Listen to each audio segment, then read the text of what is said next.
비타민 D는 예전처럼 단순히 햇빛만 받아서 합성을 할 수 있는 햇빛 비타민이 더 이상은 아니에요. 안녕하세요, 약곰이에요. 비타민 D 요즘에 면역력이 좋다고 많이들 챙기긴 하시는데 어떤 용량을 얼마 정도 챙겨야 되는지를 모르시는 분들이 많아서 비타민 D를 어느 정도 함량으로 먹으면 좋을지에 대해서 오늘 얘기를 한번 해보겠습니다. 비타민 D는 용량이 굉장히 다양하죠. 신생아들이 먹는 400 IU, IU는 단위입니다. 400 단위부터 1000 단위, 2000 단위, 5000 단위도 있어요. 도대체 어떤 분들이 어떤 용량으로 얼만큼 먹어야 될까요? 오늘은 비타민 D 용량별 효과와 안정성, 복용 팁까지 말씀드리도록 하겠습니다. 비타민 D는 왜 중요할까요? 비타민 D는 사실 호르몬입니다.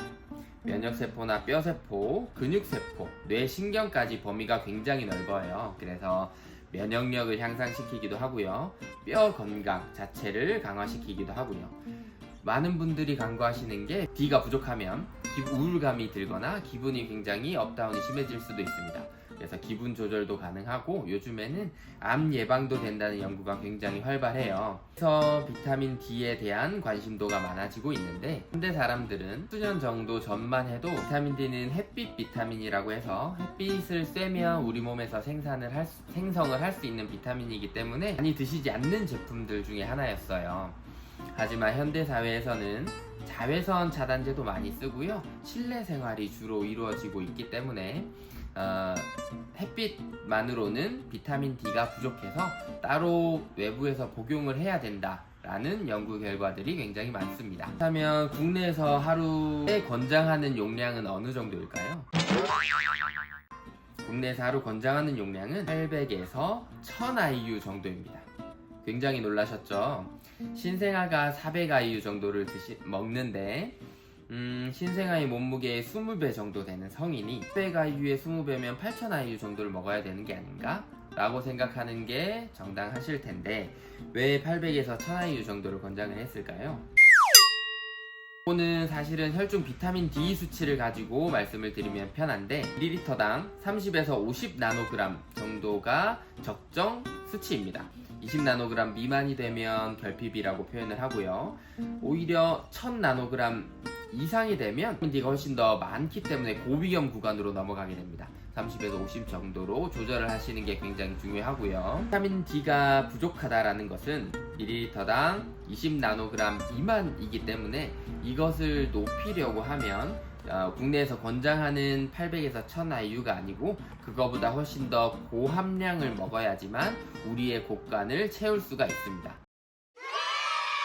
그래서 권장량 자체는 1000 IU 정도라고 하더라도 현대사회 분들은 보통 비타민 D들이 대부분 부족하기 때문에 우리 몸에 있는 비타민 D 창고에 비타민 D를 채워넣기 위해서는 훨씬 더 고함량을 먹어야 된다는 얘기입니다. 하지만 우리 몸에 현재는 비타민 D 곡간이 부족하다고 하더라도 고함량의 비타민을 먹음으로써 그 곡간을 다 채웠는데 우리가 그 곡간이 다 찬지를 모르고 비타민 D를 고함량으로 계속 먹게 된다고 하면 오히려 고위험 구간으로 들어가게 될 수가 있어요.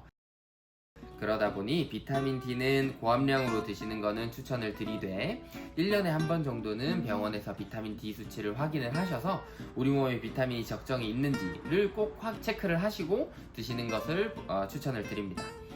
요게 다 차게 된다면 굳이 고함량이 아니고 적정 용량을 드셔도 충분하겠죠. 이 고함량을 복용하게 됐을 때 효과랑 부작용은 어떻게 될까요? 하루에 4000에서 5000 IU 정도의 비타민 D를 복용하게 되면 우리 몸에 있는 면역세포의 활성도가 증가하게 됩니다. 그러면 우리 몸의 염증 수치라든지 그런 안 좋은 산화적인 스트레스 수치가 내려가겠죠. 이런 혈중 수치 개선 효과는 굉장히 좋고요. 고용량의 비타민 D가 도움되시는 분들은 나이대가 조금 있으신 분들 아니면 비만이신 분들 피부색이 조금 짙으시거나 피부색이 조금 어두우시거나 아니면 자외선 노출이 많이 적으신 분들은 이런 용량의 복용이 굉장히 도움이 됩니다. 또한 부작용이 있을 텐데요. 사실 비타민 D는 병원 가서 주사를 맞으시면 몇십만 단위 정도의 주사를 맞으세요. 그래서 이 한 번 주사를 맞은 거를 가지고 일주일 혹은 한 달 정도의 비타민 D 농도를 유지를 하는데 이 정도 용량을 주사로 맞는다라고 하는 것은 비타민 D의 안정성이 그만큼 좋은 것을 반증하기도 합니다. 안정성이 굉장히 좋은 제품 중에 하나기는 한데, 그래도 장기간으로 만 단위 이상의 비타민 D를 복용하게 됐었을 때는 오히려 칼슘이 우리 몸에 많아지는 고칼슘 혈증에 대한 위험도가 증가하게 돼요. 칼슘이 많아지게 되면 몸에서 구역감이라든지 메스꺼움을 느끼기도 하고 신장결석이라든지 아니면 식욕 감소라든지 이런 부작용이 있을 수 있으니, 비타민 D를 만 단위 이상 장기 복용하시는 분들 중에서 지금 말씀드린 증상이 있으시다고 하면 비타민 D를 중지하시고 혈중 수치를 한번 검토를 해보시는 게 좋을 것 같아요.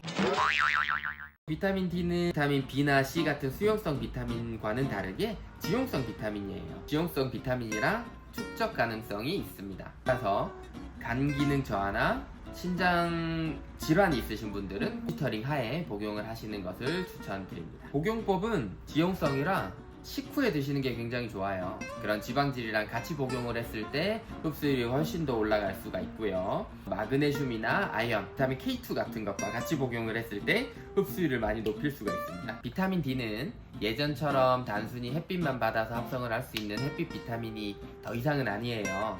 수치에 따라서 면역력도 뼈도 심지어 기분까지 왔다 갔다 할 수 있는, 어떻게 보면은 호르몬 같은 그런 영양제 중에 하나라고 생각을 하셔도 될 것 같습니다.